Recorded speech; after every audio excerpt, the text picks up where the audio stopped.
के कब्जे वाले कश्मीर में जो विद्रोह भड़का हुआ है उसको दबाने के लिए पाकिस्तान ने वही पैंतरा अपनाया है जो उसने पूरा कश्मीर हड़पने के लिए 1947 में अपनाया था।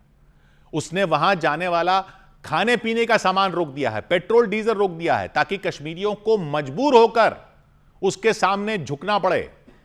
सौ बात की एक बात यह कि ज्यादातर लोग ये जानते नहीं हैं कि यही सेम कायराना पैंतरा 1947 में पाकिस्तान ने अपनाया था महाराजा हरि सिंह को मजबूर करने के लिए कि वो अपनी पूरी जम्मू कश्मीर रियासत को पाकिस्तान में विलय कर दें। क्योंकि आज पब्लिक जानती नहीं, या जो जानते थे वो भी भूल चुके हैं कि जम्मू कश्मीर जाने का कोई रास्ता ही नहीं था भारत की तरफ से, पाकिस्तान से ही रास्ता था। नक्शा देखकर तो पब्लिक को लगता है कि भारत के बिल्कुल सबसे ऊपर ही तो है जम्मू कश्मीर, लेकिन जम्मू कश्मीर के महाराजा हरि सिंह ने 15 अगस्त तक फैसला नहीं लिया था कि वो पाकिस्तान के साथ जाएंगे या भारत के साथ जाएंगे या आजाद रहेंगे, क्योंकि कश्मीर तक पहुंचने का रास्ता ही उधर से था जहां पाकिस्तान बनने जा रहा था।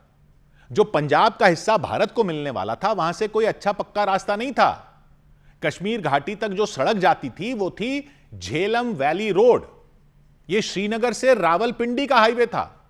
ट्रक और लॉरी और बसें वगैरह सिर्फ इसी रास्ते से जा सकते थे।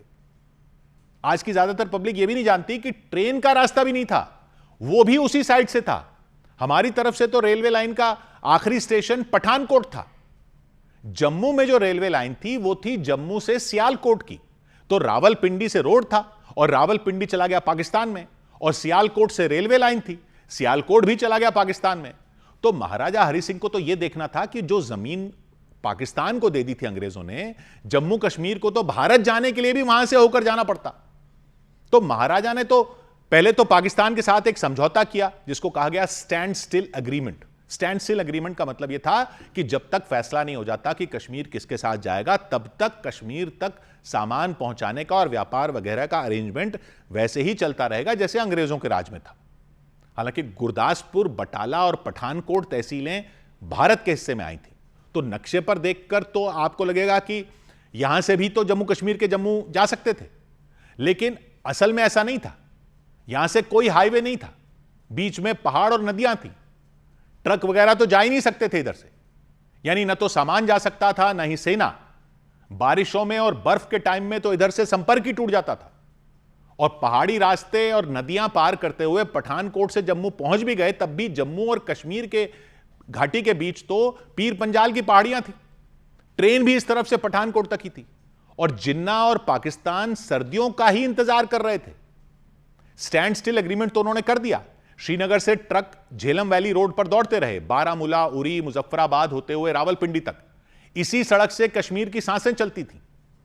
भारत वाले हिस्से में जाने के लिए भी यही रास्ता था। सबसे अहम चीज थी पेट्रोल। पेट्रोल, नमक और आटा और कपड़े, सारा माल इसी रास्ते से आता जाता था। जैसे ही अगस्त के बाद सितंबर आया, पाकिस्तान ने अपने असली रंग दिखाने शुरू कर दिए। पाकिस्तान की तरफ से आने वाले ट्रक रुकने लगे। तरह तरह के बहाने बनाए गए कि जब नया देश बन रहा है तो कागजी कार्रवाई करनी होगी। फिर कहने लगे पंजाब में तो दंगे हो रहे हैं तो सामान रास्ते में लूटा जा रहा है। धीरे धीरे कश्मीर को चोक किया जाने लगा। पहले पेट्रोल रोका, फिर नमक रोक दिया, फिर आटा रोक दिया।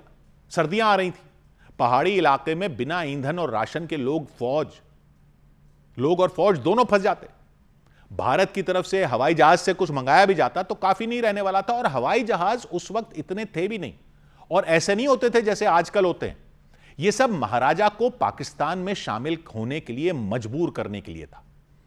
अक्टूबर आते आते बात साफ हो गई कि पाकिस्तान तो यह कायराना पैंतरा चल रहा है। बिना पेट्रोल और राशन के महाराजा राज्य की रक्षा कैसे कर सकते थे? बर्फ गिरने वाली थी, महाराजा फंस गए थे। वो समय चाहते थे, लेकिन गोदाम खाली होते जा रहे थे, लोगों में विद्रोह भड़काया जा रहा था। यह जिन्ना की सोची समझी चाल थी। और 22 अक्टूबर की रात भारी हथियारों से लैस पाकिस्तान के फौजी कबायलियों के भेष में ट्रकों में मुजफ्फराबाद रोड से कश्मीर में घुस आए। पाकिस्तान ने यह दिखाने की कोशिश की कि यह महाराजा के खिलाफ विद्रोह हो गया है, यह उसकी सेना नहीं है। पाकिस्तान शुरू से यही झूठ बोलता आ रहा है, हर जंग में यही करता है कि उसके लोग नहीं है। बाद में मान लेता है कि उसके लोग थे, तो उसने अपने फौजियों को कबायली बनाकर भेज दिया। वो चीखते चिल्लाते, लूटते, आग लगाते आगे बढ़ रहे थे। श्रीनगर की तरफ उनका काफिला तेजी से बढ़ता जा रहा था। महाराजा की छोटी सी फौज चारों तरफ बिखर गई थी। पेट्रोल खत्म, राशन खत्म, सर्दी का साया सिर पर। महाराजा ने लॉर्ड माउंटबेटन को लिखा कि पाकिस्तान ने हमारी सप्लाई रोककर कश्मीर का गला घोटने की कोशिश की है। अब इन लड़ाकों को भेज दिया है, औरतों की इज्जत लूटी जा रही है, घर जलाए जा रहे हैं। लेकिन पाकिस्तान की चाल उल्टी पड़ गई। महाराजा ने कश्मीर का भारत में विलय कर दिया। इधर भारतीय सेना के जवान तैयार थे, विमानों में बैठकर वो श्रीनगर एयरपोर्ट की तरफ उड़ चले। पाकिस्तान से लड़ाके भेजे गए थे, बारामूला तक पहुंच चुके थे। भारतीय सैनिकों की बहादुरी और हवाई मदद ने उन्हें रोक दिया और फिर एक एलओसी यानी लाइन ऑफ कंट्रोल बन गई और बाकी का इतिहास तो आप जानते ही हो। लेकिन जो ये आटा, नमक, पेट्रोल रोककर पीओके को घुटनों पर लाने की कोशिश अभी पाकिस्तान कर रहा है, यह उसका पुराना पैंतरा है। सड़क रोककर कश्मीर को ब्लैकमेल करने का, और नाम दे रखा है उसको आजाद कश्मीर। पूरी दुनिया को देखने की जरूरत है कि जिसे वो आजाद कहता है वहां वो किस तरह से कायरों की तरह ब्लैकमेल करके कब्जा करके बैठा है, क्योंकि वहां तक पहुंचने का कोई और रास्ता नहीं है। 100 बात की एक बात,